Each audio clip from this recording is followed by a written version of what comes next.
No, so ngayon no, patungkol sa mga Diyos-Diyos no, marami pa rin mga tao no, na naniniwala sa kanilang mga Diyos-Diyos at wala talaga silang tigil sa paglilingkod nito no, at iniisip din nila no, na lahat ng mga biyaya na natatanggap nila, yung mga blessing or mga pagkain na dumating sa kanila or anuman yung mga bagay na dumating sa kanila ay pinaniwalaan talaga nila no, na itong lahat ng ito ay galing sa kanilang mga Diyos-Diyosan or itong mga rebulto no, na kanilang pinaglingkuran araw at gabi. Kaya maraming mga bansa no, na sumusunod sa mga ganitong mga gawain, hindi lamang sa atin kundi sa buong mundo, o hindi sa buong mundo, di ba?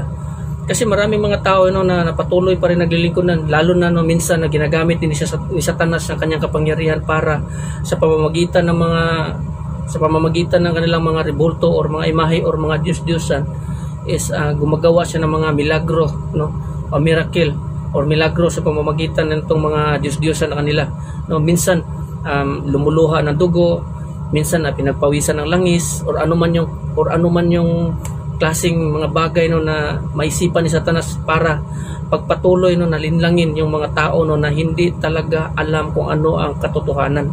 Kasi ang kasulatan dito no, sabi dito ni Apostol Pablo sa 1 Corinto no, sa chapter 8 verse 7 no, na ang katotohanan ay hindi talaga nalalaman ng lahat no, hindi nalalaman ng lahat.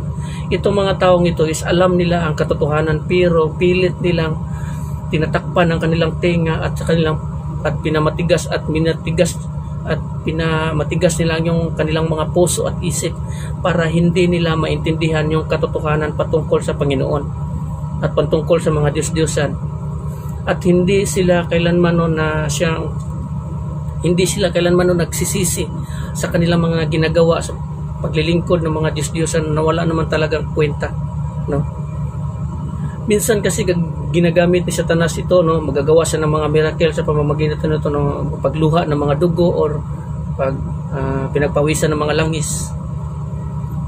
Itong mga bagay na ito yung mga nakakamangha sa paningin ng mga tao no, na naglilingkod sa mga ito. Kaya yung mga pananalig nila at pananampalataya nila sa mga Diyos-Diyos na ito ay kailanman hindi talaga mawawala or hindi talaga matitigil.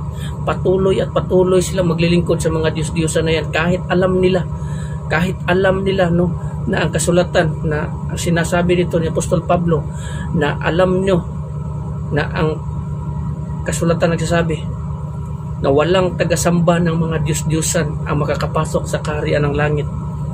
Pero patuloy pa rin sila nito no, kasi hindi sila naniniwala sa buhay na Diyos. Kay Kristo hindi sila naniniwala niyan, kundi sinasamba nila at pinaglingkuran nila yung mga tao noong unang panahon na kagaya lamang nila na lumalakad-lakad lang dito sa mundong ito.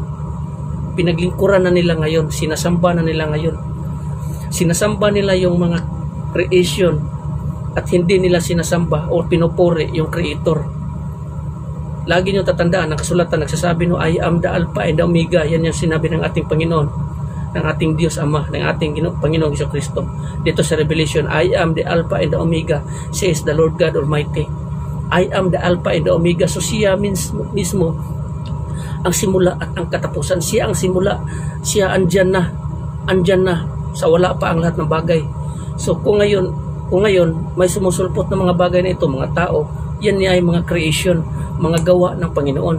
Pero tignan mo, ang sinasamba at pinaglingkuran ng mga tao ngayon is ito yung mga gawa ng Panginoon.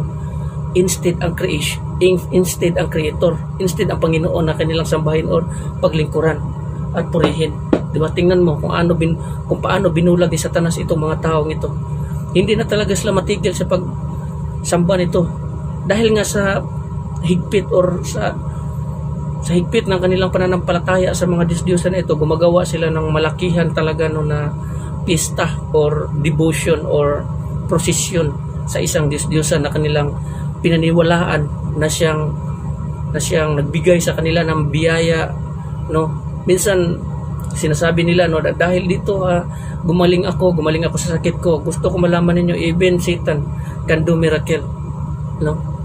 Even Satan kayang gumawa ng mga miracle or milagro para ang isang tao hindi bibitaw sa kanyang pananalig or pananampalataya o paglilingkod niya sa isang Diyos-Diyosa na wala namang kakwenta-kwenta na kahoy, mayroong kamay, hindi naman nakakahawak, may paa, hindi naman nakakalakad, may mata, hindi nakakakita. Pag mahulog yan, matumba yan, hindi na nakakatayo at itatayo pa siya ng tao. So walang kwenta. So pero tingnan mo kung paano binulag ni Satanas itong mga taong ito, kaya hindi sila kailanman na bumibitaw sa kanilang pananampalataya sa mga Diyos-Diyosa na ito.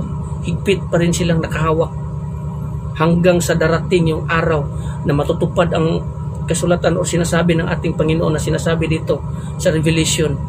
Doon sa labas, ang mga magnanakaw, lahat ng tagasamba sa mga Diyos-Diyosan, itatapon sa apoy ng impyerno. Yun yung sabi ng ating Panginoon dito sa Revelation. Hindi ako may sabi niyan, kundi dito sa sinabi ng ating Panginoon, warning again sa mga taong tagasamba sa mga Diyos-Diyosan. Sana buksan niyo po yung isipan niyo ng mga tao habang may oras pa. Minsan kasi ini-encourage din ng mga matatanda, yung mga kabataan na maglingkod, nagagawa nito, gagawa ng kasi wala diyan yung faith, yung paniniwala o pananampalataya mo, wala diyan sa mga bagay o sa Diyos na nakikita mo. Hindi yan yung mga pamamaraan ng ating Panginoon upang siya ay paglingkuran niyo sa pamamagitan ng mga rebulto na yan. Hindi. Kasi ang sabi dito sa kasulatan, God is a spirit. At ang lahat ng sumasampalataya o sasamba sa Kanya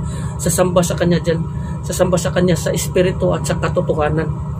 Tapos paano nila sambahin ang Panginoon in spirit and truth kung ang sinasamba nila ay yung mga bagay na nakikita sa kanilang mga mata sa pamamagitan ng mga rebulto na yan o mga imahe o mga Diyos-Diyos. Kailanman hindi mangyayari yan. Walang paniniwala o walang pananampalataya sa Panginoon na magagawa sa pamamagitan ng paglilingkod nyo sa mga rebulto na yan o mga Diyos-Diyosa na yan. Dahil sa walang tigil sa pagsamba ng mga tao o pananampalataya sa mga taong ito, sa mga rebulto na ito, pag hindi nyo ititigil ito sa oras na darating yung araw na ang Panginoon yung ibubuhos na niya ang kanyang galit sa lahat ng mga tao sumusuway sa kanyang kalooban, lahat ng mga taong ito ay mawawasak. Ayon nga dito sa kasulatan, kalaglagan ang kabagsakan sa mga taong sumasamba sa mga rebulto at hindi sumusunod sa kalooban o kautusan ng ating Panginoon. Yun yung sinasabi dito. Kaya kayong mga tao na buksan nyo po, huwag kayong basta-basta maniniwala sa mga sinasabi ninyong mga pare. Ibabagsak kayo niyan, ihatid kayo niyan sa kamatayan, maniwala kayo. Tandaan nyo palagi, sino nagpapako kay Kristo? Mga pare. Sino sinusunod nyo? Mga pare. Maniwala kayo. Kung saan sila patutungo, doon din kayo patungo. Pag hindi nyo bubuksan yung isipan nyo, para bang sinayang nyo lang yung buhay nyo. Sinayang nyo lang yung buhay nyo dito sa mundong ito. Kung patuloy kayo sumasamba sa mga wala namang katotohanan o hindi totoong Diyos, o walang kabuluhan o walang kakwenta-kwentang pinaglingkuran nyo ng mga Diyos-Diyosa na yan na wala namang buhay. Darating yung araw, huwag kayo magpapalin lang sa mga gawa ni Satanas na may mga milagro na luluha ng dugo or anuman yun, or lalakad man yun, or anuman mga klaseng mga milagro na gagawin ni Satanas para linlangin at patuloy na linlangin yung mga tao na hindi alam kung ano ang katotohanan, yung mga tao na wala talagang alam sa katotohanan patungkol sa salita ng Panginoon. Itong mga taong ito ay binigyan sila ng Panginoon ng mga salita ng Panginoon. Itong Biblia, binigyan sila ng ganito pero hindi nila binabasa. Binabasa nga nila pero nilalaktawan lamang nila kung ano yung kamatuoran at patuloy na pinaglingkuran ang kasinungalingan. Ang katotohanan patungkol sa Diyos ay pinalitan ng mga taong ito ng kasinungalingan at pinaglingkuran nila ang kasinungalingan kinsa mismo sa katotohanan na siya magliligtas sana sa kanila at magbibigay ng buhay na walang hanggan ng ating Panginoon Kristo. Pero ito ay nire-reject nila o hindi nila tinatanggap yung offer ng ating Panginoong Kristo na buhay na walang hanggan sa mga taong sumasampalataya sa Kanya. Pero pinalitan ng mga tao at sumasampalataya sa mga kasinungalingan at walang kakwenta-kwenta sa pamamagitan ng mga Diyos-Diyosa na yan. Dito sa kasulatan, sinabi dito ng ating Panginoon kung ano man yung buhay na tinatahak mo, yun yung anihin mo, yun yung pupuntahan mo. Life or death yung papipilian ng isang tao, buhay at kamatayan. Kung ano man yung pipiliin mo, doon ka. Kung ano yung mapipili mo, yun na yun na para sa iyo.